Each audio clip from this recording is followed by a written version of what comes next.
자, 보조자료는 여러분들 39페이지를 미리 열어놓으시고요. 줄거리 좀 볼 거니까.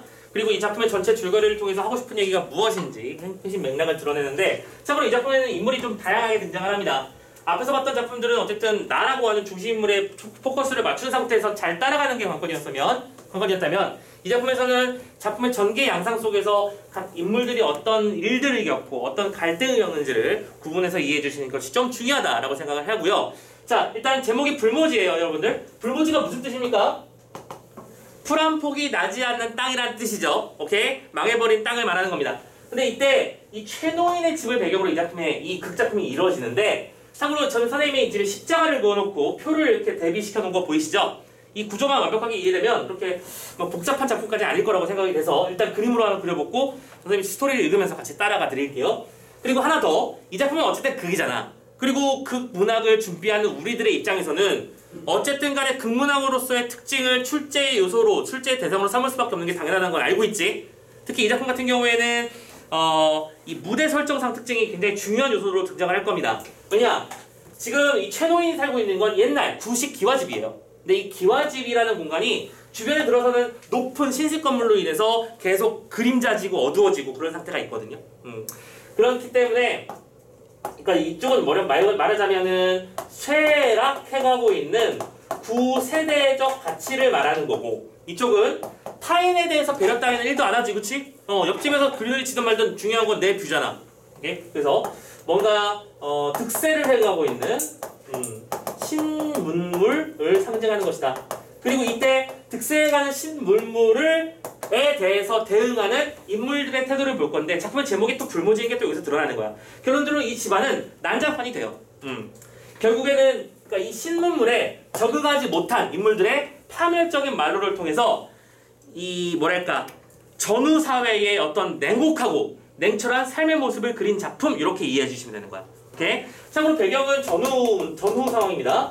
전후라고 하는 건 6.25 전쟁 이후를 말하는 거겠죠. 참고로 전후에는 말 그대로 생계 유지라는 게 너무 막막한 상황이겠지? 생각해봐. 전쟁 나서 다 터져 있고 박살나 있고, 그런데 사람들이 어디서 돈을 벌 것이며, 그치? 그 돈을 어디서 소비할 것이며, 이런 걸 챙기는 게 중요하겠죠. 자, 아무튼 일단 전체 스토리 좀 먼저 체크하고 갑시다. 전체 줄거리 가자. 신식 결혼이 유행하여 전통 홀리형 혼구를 대여하는 최노인의 사업이 날로 쇠퇴하게 되자라고 시작했어요. 자, 벌써부터 단어의 대립이 보이죠? 전통 홀례와 관련된 용품을 판매하는 최노인. 근데 지금 세상은 신식 결혼이라는 걸 하고 있습니다. 다들 웨딩드레스 입고요. 그쵸?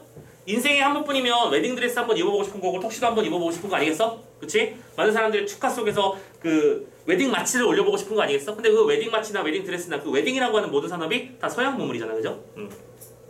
자, 그럼 최노인은 뭘 했던 거야? 예를 들어 꽃가마 준다든지, 또 그 앞에 놓이는 제상들이라든지, 그 제상에 올려질 여러 가지 음식들이나 화초들을 관리하는 사람이었던 겁니다. 계속합니다. 그렇게 되자 가족들은 자신들이 살고 있는 낡은 한옥을 팔자고 권유를 하지만 최노인은 계속해서 집에 집착합니다. 심지어 이제 지문을 읽어보시면 아시겠지만, 나는 여기서 태어났고 여기서 자랐으며 여기서 죽을 거야 라고 고집을 피우면서 절대로 팔지 않겠다. 참고로 이때 어머니나 경훈이 경자 같은 친구들도 우리 주변에 있던 다른 집들도 이제 분양권을 주면 이제 그걸 돈 주고 팔아가지고, 그리고 집 팔고 지방에 내려가서 뭐랄까 우리 같은 사람들을 위해서 준비된 집들이 있으니까 거기서 산다는 얘기를 해주거든. 근데 절대 안 간다고 그래.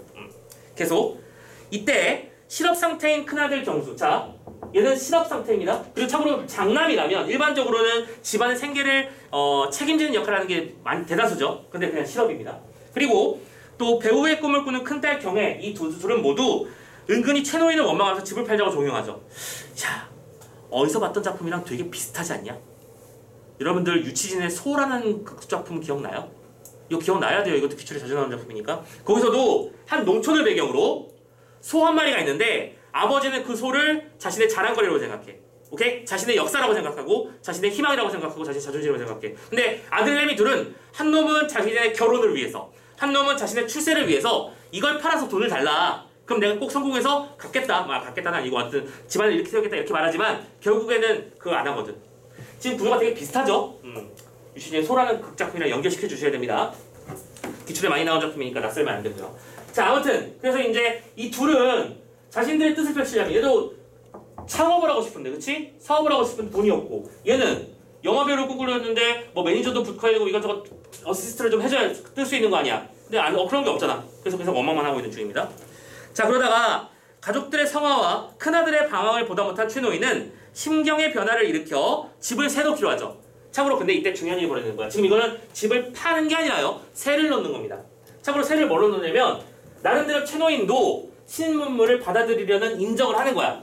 자신의 집의 일부를 빌려준 다음에 그 집의 일부에서 빌리어드라고 하거든. 당구장, 쉽게 말해서. 그 당시에 당구장이 만들어졌으니까. 그래서 요거를 당구장으로 일부 빌려주는 얘기를 진척시켜요. 근데 문제는 경수가 그 소문을 어디선가 듣고 나타났어. 아버지는 독단적으로 사건을 임대 사업을 진행하고 있었는데 경수가 아빠 집 팔아요? 하면서 막 들어온 거야. 그러면서 상대방한테 생각해봐.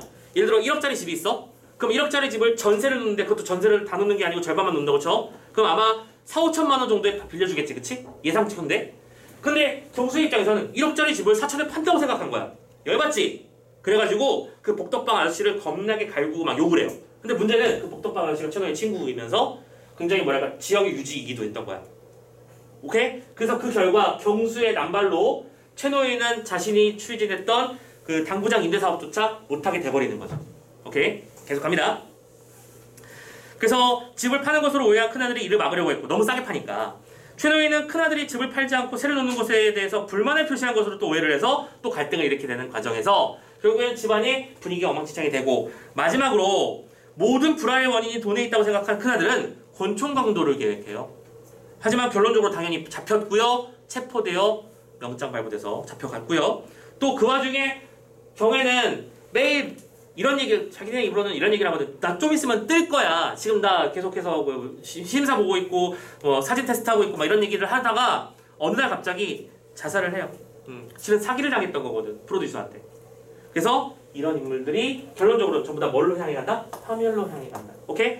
그런데 그렇다고 해서 이 작품은 제목이 불모지고 주요 등장인물들의 참고로 최노인은 자신의 장남과 장녀를 모두 잃은 셈이잖아. 그치? 그래서 절망적인 상황일지라도 참고로 이 작품은 그렇다고 해서 희망을 놓지는 않습니다. 왜냐? 경훈이는 그 와중에 생계를 유지하기 위해서 식자공이라는 노릇을 하면서 이 가족을 온통 목을 살리는 역할을 하고 있고요. 경재는 비록 젊은 친구지만 애가 굉장히 밝고 쾌활하고 명랑한 쪽이야. 그래서 집안의 분위기 메이커 역할을 했거든. 그래서 이 인물들이 대화를 하면서도 경재 저 녀석 어디 가서도 잘 살 거야 이런 얘기를 하는 부분들이 나오는데 이렇게 해서 부분적으로나마 희망이 완전히 사라진 것은 아니다 라고 하는 것도 보여주는 그런 내용이 담겨 있음을 잡아주시면 되겠습니다. 오케이? 그래서 참고로 이 작품은 쌤이 지금 쓴 거 봐봐. 여기도 대립구조지. 보이니? 여기도 대립구조야. 그지? 여기도 대립 얘기 말씀드렸고요. 여기도 대립구조 말씀드렸습니다. 그죠? 작품의 중심축이 계속해서 대립으로 올라가요. 그래서 여러분들은 만약에 이 작품이 출제 대상이 되는 요소가 됐을 때 뭘 중점적으로 읽어야 된다라고 판단한다면 지금 내가 보는 이 지문에서 대립각은 뭐가 나오는가? 그거 찾는 거지. 또 단적으로는 경수랑 최노인도 대립각을 세웠습니다. 맞죠? 아들은 집 팔자. 아버지 집 못 판다. 그리고 한 번 더 갈등합니다. 집 팔지 말자. 왜? 너무 싸니까. 근데 얘는 최노인은 집을 새 넣어야 된다. 그러니까 참고로 세를 놓는다라는 개념과 판매한다라는 얘기를 서로 잘못 이해하고 있는 거거든. 그래서 둘 사이에 갈등이 일어나는 거거든요. 그 갈등의 대립의 원인과 관계를 잘 따져주는 것도 중요할 것이라는 거. 이해됐지? 그래서 작품이 중심축 자체가 대립이야. 그치? 판단해 주시면 되겠고요. 아! 여기 나와 있네요. 여러분들 보조자료 41페이지 잠깐만 넘겨볼까요? 자, 41페이지 보조자료 넘겨보면 여기 다 써져 있어요. 그죠? 등장인물의 대립, 성격의 대비, 세대적 의미로서의 대비, 사회적 의미로서의 대비. 이런 것들이 쭉쭉쭉 나와 있을 겁니다. 또 그리고 그 밑에도 상징과 대조의 기법. 오케이? 요거 예쁘게 나와있죠? 기와집과 고층 빌딩, 구세대와 신세대, 한옥에서는 정적, 길거리에서는 소음, 구식 결혼식에 대여 물품대여, 신식 나일론 면사포. 참고로 이 면사포가 왜 나오냐면 경애가 계속해서 내가 돈 벌어와야 되는데 내 어린애가 지금 얘가 돈 벌고 있잖아. 난 장래 노릇을 못하고 있잖아. 그러면서 이 부모님의 탄소리를 들으면 아유 엄마 걱정 마. 내가 꼭 그 TV 꼭 나가가지고 내가 서양 면사포 구해올 테니까 이런 얘기를 계속 하거든요. 거기서 나오는 소재입니다.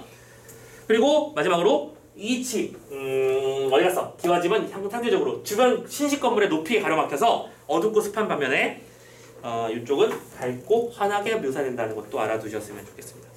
됐죠? 오케이. 자, 1950년대 전후의 삶을 살아가고 있는 사람들의 삶의 애환과 고통을 그린 작품 정도로 이해해 주시면 되겠고요. 자, 그러면 본격적으로 지문 한번 조금 읽어보도록 합시다.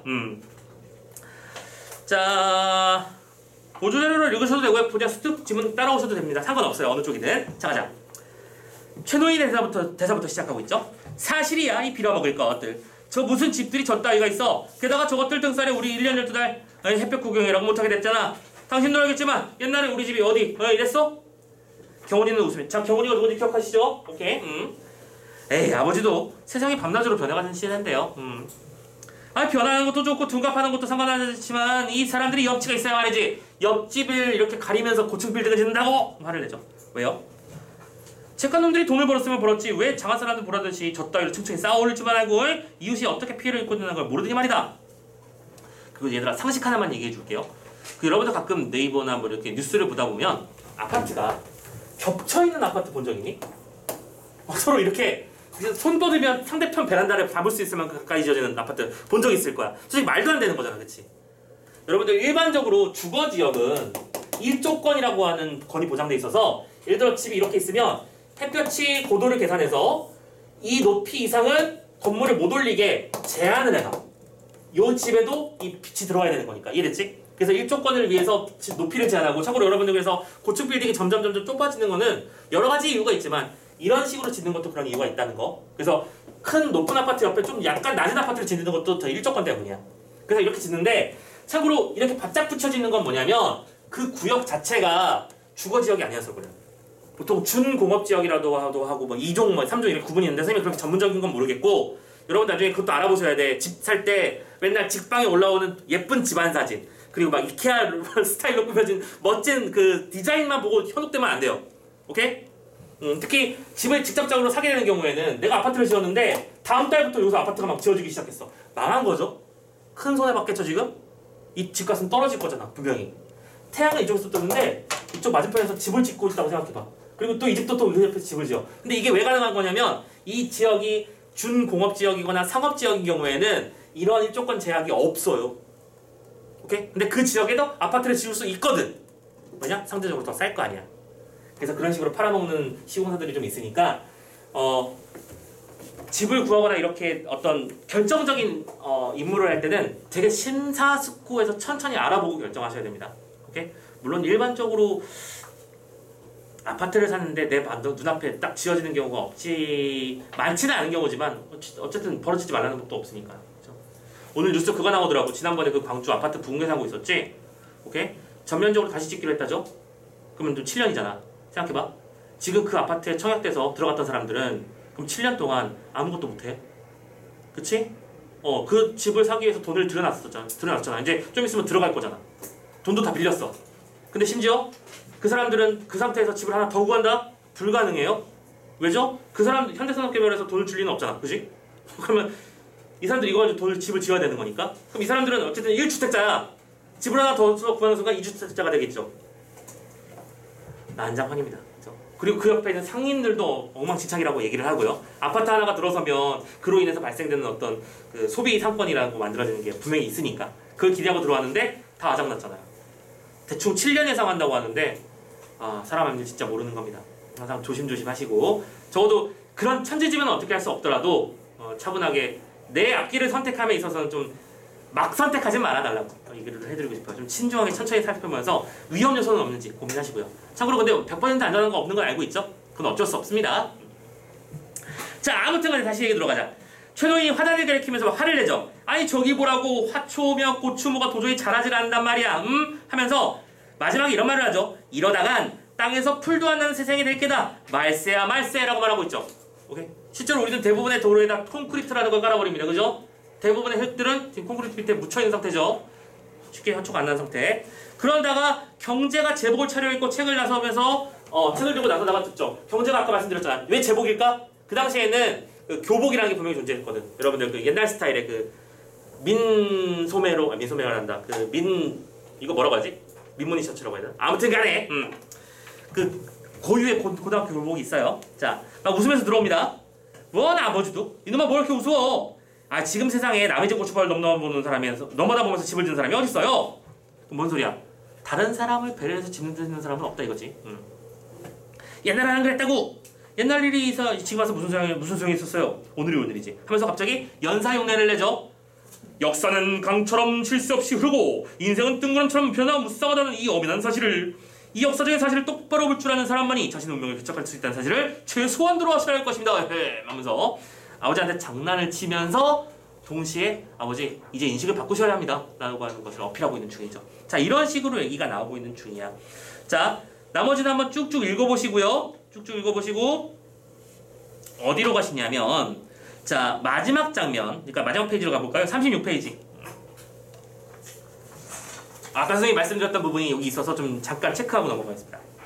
자, 그렇지만 마음대로 안 되니까 하는 이란 얘기는 앞으로 밑에 써져 있지만 앞에서 이제 경수에 대한 얘기를 했던 겁니다.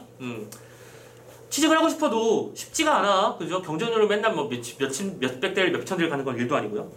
아니, 당신은 좀 잠자코 있어 하면서 소리를 밟고 지르는데 최노인이 계속 말합니다. 사람이 말이야 얌치가 있어야 되는 법이지. 지놈이 군대까지 갔다 왔으면 왔지. 놀고 먹으라는 법은 없어. 한두 살 먹은 어린애도 아니고 말이야. 내일 모레 30고개를 바라보는 녀석이 취직이 안 된다고 핑계치고 비슬비슬 놀고만 있으면 돼? 첫째로 경훈이 위해서는 그럴 순 없지. 왜 경훈이가 미안할까? 경훈이가 이 집안의 생계를 유지해주고 있으니까. 에이, 아버지도 오빠인들 속조차 없겠어요? 아무리 일자리를 구하려고 해도 안 써주는 걸. 사회가 나쁘지 오빠의 잘못이에요? 자, 어머니도 사실이에요 라고 말하죠. 아니, 뭐가 사실이야. 그 나이 어린 누이가 굴속 같은 인쇄 공장에서 온전히 쭈그려 앉아가지고 활자 죽는 노동으로 벌어들인 죽거리만한 월급에 의지하는 게 사실이야? 나도 가게가 전같이 새가 난다면 이런 소리도 안 해. 하지만 골목한 똥개까지 신식만 찾는 세상이라 사모 관대, 원삼 쪽돌이 아무도 신경 안 써. 지난 봄철만 하더라도 꼭 4번밖에 안 나갔어. 그럴 때 그 신식 나이롱 면사포나 두어 번 장만한다는 것도 모르겠지만, 자, 어떤 소재 나왔죠? 신식 나이롱 면사포. 요즘 결혼하는 여성들이 머리에 꼭 두르고 싶어하는 아이템, 잇 아이템.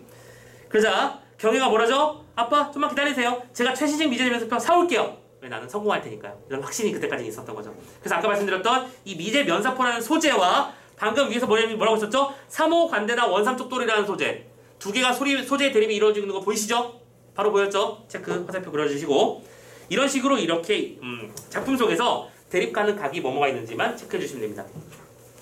자, 그리고 지금 현재 이 장면에서의 대립각은 최노인과 그 자식들 간의 갈등이라고 보시는 게 맞겠지? 최노인은 자기 몫을 못하는 자식들에 대해서 분노하고 있고요. 또 자식들은 자식들 나름대로 전후 상황이라는 부정적 상황 속에서 자신의 어떤 삶의 길을 찾기가 어렵다는 것을 어필하고 있는 중이었고요.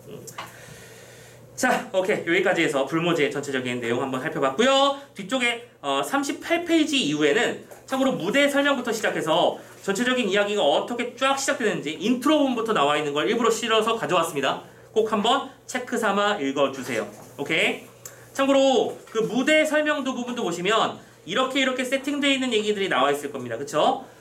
참고로 그 앞부분에서도 이렇게 나오잖아. 기와집은 되게 고요하고 적막한 상태인데 밖에서는 막 사람들이 다니고 자동차가 지나다니고 공사판이 벌어지니까 되게 복잡하지. 시끄럽고요. 이런 대립 구조가 시작부터 막 난립해요. 읽어주면서 잘 챙겨주시면 좋겠습니다. 오케이. 자, 그러면 불모지까지 마무리 지었고요. 자, 좀만 숨 좀 돌리고 장마부터 또 나머지 이어서 잠시 후에 가도록 합시다. 오케이. 시작합니다.